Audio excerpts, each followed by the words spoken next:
नमस्कार, मैं हूं किरण। आप देख रहे हैं डेली लाइन। स्वागत है आपका न्यूज फाइल बुलेटिन में। इस बुलेटिन में हम आपको बताएंगे पीएम मोदी के वेल्लोर दौरे के बारे में। साथ ही बताएंगे सीएम योगी ने जम्मू में अपनी रैली के दौरान विपक्ष को घेरते हुए क्या कुछ कहा। साथ ही ये भी बताएंगे कि बाबा रामदेव को अब सुप्रीम कोर्ट ने किस बात पर फटकार लगाई है।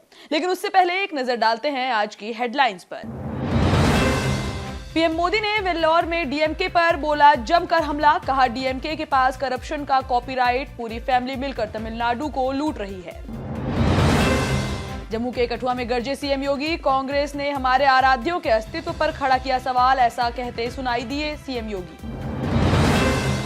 सुप्रीम कोर्ट ने रामदेव और बालकृष्ण को लगाई सख्त फटकार। कहा आपने जानबूझकर किया कोर्ट के आदेश का उल्लंघन, कार्रवाई के लिए रहें तैयार। संदेश खाली कांड पर बड़ा एक्शन। कलकत्ता हाई कोर्ट ने सीबीआई को सौंपी केस की जांच। 2 मई को दोबारा होगी सुनवाई। लोकसभा चुनाव को लेकर सपा का घोषणा पत्र जारी। बेटियों को पीजी तक मुफ्त शिक्षा, महिलाओं को 3000 की पेंशन, 2025 तक होगी जातीय जनगणना। शराब घोटाले में घिरी आपको लगा करारा झटका। मंत्री राजकुमार आनंद ने दिया इस्तीफा।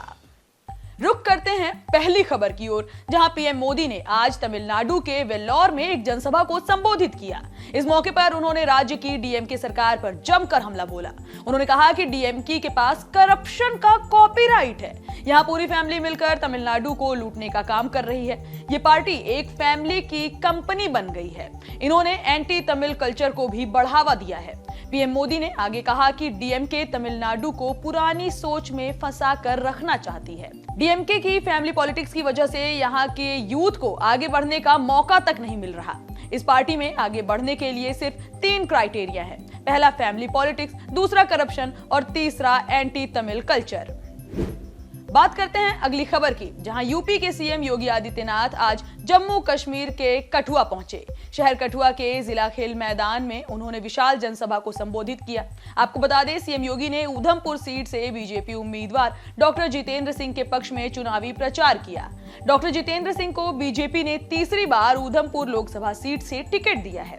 रैली में उन्होंने मोदी सरकार की उपलब्धियां भी गिनाई और कांग्रेस पर करारा जुबानी हमला किया। उन्होंने पहले सनातनी लोगों की आस्था से हमेशा खिलवाड़ करने का आरोप कांग्रेस पर लगाया। इसके अलावा उन्होंने ये भी कहा कि कांग्रेस ने हमारे आराध्यों के अस्तित्व पर अक्सर सवाल खड़े किए हैं। देशवासियों को अक्सर कांग्रेस ने निराश किया है।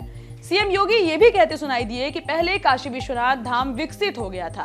पहले यहाँ संकरी गली थी, अब रोजाना 50,000 लोग काशी में पहुंचे तो यहाँ पर जगह की कमी नहीं होगी। आखिर में सीएम योगी ने कहा कि देश को आगे बढ़ाने का समय है। उन्होंने जनता से अपील करते हुए कहा कि अगर भारत में तीसरी बार अर्थव्यवस्था को बड़ा बनाना है तो पीएम मोदी को तीसरी बार प्रधानमंत्री बनाना होगा। बात करते हैं अगली खबर की, जहां पतंजलि के विवादित विज्ञापन केस में बाबा रामदेव और आचार्य बालकृष्ण को सुप्रीम कोर्ट ने फिर से तगड़ी लताड़ लगाई है। इसके साथ ही सुप्रीम कोर्ट ने रामदेव और बालकृष्ण के दूसरे माफीनामे को भी खारिज कर दिया। कोर्ट ने कहा कि आपने जानबूझकर कोर्ट के आदेश का उल्लंघन किया है, कार्रवाई के लिए तैयार रहें। वहीं कोर्ट ने उत्तराखंड सरकार पर भी नाराजगी जाहिर की। जस्टिस हिमा कोहली और जस्टिस अमानतुल्लाह की बेंच ने कहा कि केंद्र से खत आता है आपके पास, ये आपका मामला है, कानून का पालन कीजिए। 6 बार ऐसा हुआ, बार बार लाइसेंसिंग इंस्पेक्टर चुप रहे। इसके बाद जो आए उन्होंने भी ठीक यही किया। तीनों अफसरों को तुरंत सस्पेंड किया जाना चाहिए। वहीं अब इस मामले की अगली सुनवाई 16 अप्रैल को होगी। रुक करते हैं अगली खबर का, जहां कोलकाता हाई कोर्ट ने पश्चिम बंगाल के संदेश खाली मामले की जांच सीबीआई को सौंपने का आदेश दिया है।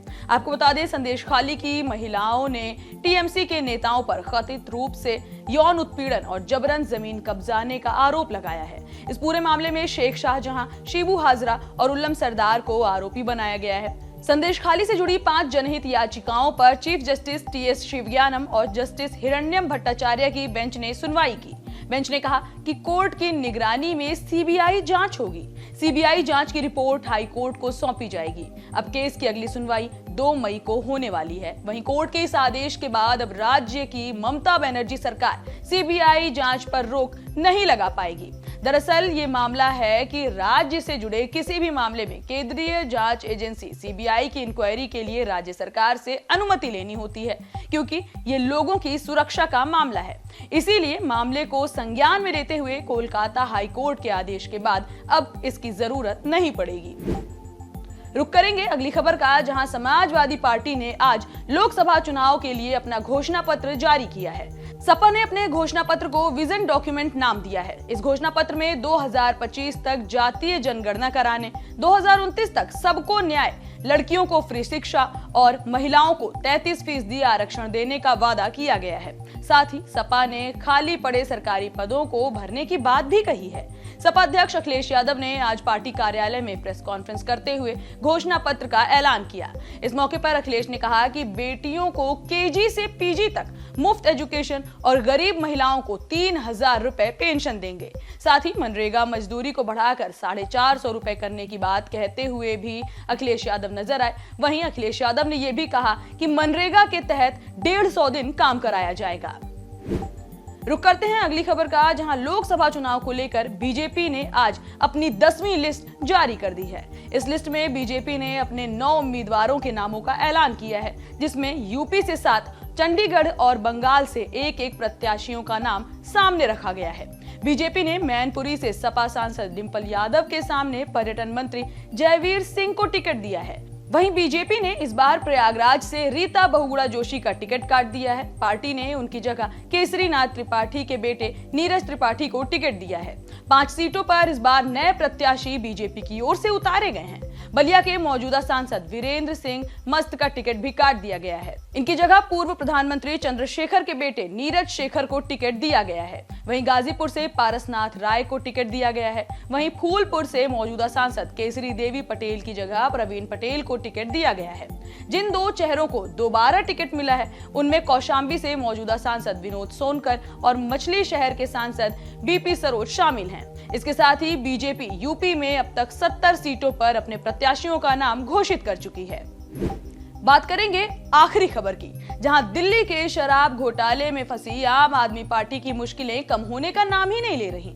जानकारी मिली है कि अब दिल्ली सरकार में मंत्री राजकुमार आनंद ने अपने पद और पार्टी से इस्तीफा दे दिया है।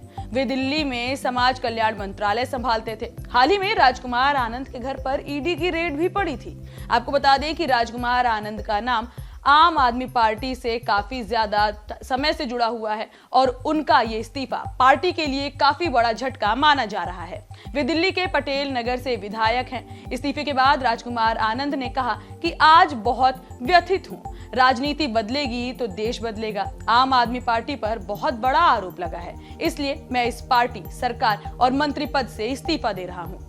फिलहाल के लिए इतना ही। देश दुनिया से जुड़ी तमाम खबरों से अपडेटेड रहने के लिए बने रहें डेली लाइन के साथ ही वीडियो को लाइक करना और चैनल को सब्सक्राइब करना बिल्कुल ना भूलें।